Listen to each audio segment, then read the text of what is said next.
हरियाणा चुनाव परिणामों के बाद जिस तरीके से लोगों में इस बात की उम्मीद विश्वास के साथ और बढ़ी है कि प्रधानमंत्री जी के नेतृत्व, उनके सोच वाली सरकार ही राज्यों का विकास कर सकती है।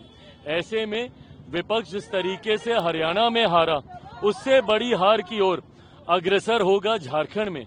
अभी तो चुनाव लड़ने से पहले एक दूसरे के घटक दलों को ये लोग सम्मान नहीं दे रहे। राजद को जिस तरीके से साइडलाइन किया गया, खुलकर ये लोग एक दूसरे के ऊपर आरोप प्रत्यारोप ये लोग लगा रहे हैं। तो जो लोग गठबंधन में सीट बंटवारे में ही एक दूसरे का सम्मान नहीं कर रहे, तो ऐसे में चुनाव में कैसे अपने वोटर्स को कन्विंस करेंगे एक दूसरे के पक्ष में मतदान करने के लिए। तो मैं मानता हूं कि इंडिया अलायंस तथाकथित एक बड़ी हार की ओर अग्रसर हो रहा है और एनडीए मजबूत सरकार पुनः झारखंड में बनाने जा रही है। हेमंत जी की सरकार देख लिया, झारखंड के लोग को शर्मसार होना पड़ा कि उनका मुख्यमंत्री भ्रष्टाचार के आरोपों में जेल में है। तो ऐसे में एक मजबूत एनडीए की सरकार अब झारखंड में बनने जा रही है। बिहार में भी चुनाव होने वाले हैं, उपचुनाव क्या रहेगा, नतीजा क्या आकलन है? मुझे पूरा विश्वास है कि एनडीए की सरकार, एनडीए की जीत इन चारों सीटों पर, उपचुनाव जो बिहार में 4 जगह पे होने जा रहे हैं उसमें भी होगी।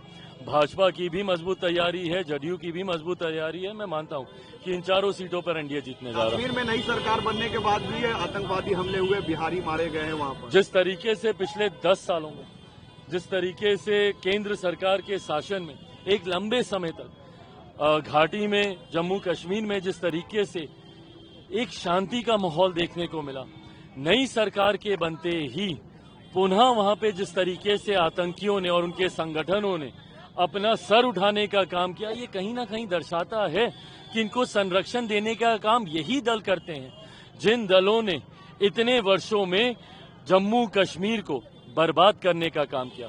पिछले कुछ समय तक जब तक केंद्र का शासन वहां पर रहा, परिस्थितियों में सुधार आया, पर आज नई सरकार के बनने के बाद और पुनः उमर अब्दुल्ला जी जिस तरीके से वहां के मुख्यमंत्री बने हैं, जिस तरीके से आतंकी गतिविधियां दोबारा से सक्रिय हुई हैं, कहीं ना कहीं सरकार और ये लोग उनको संरक्षण देने का काम करते हैं, इसकी आशंका अब जाहिर होने लगी है।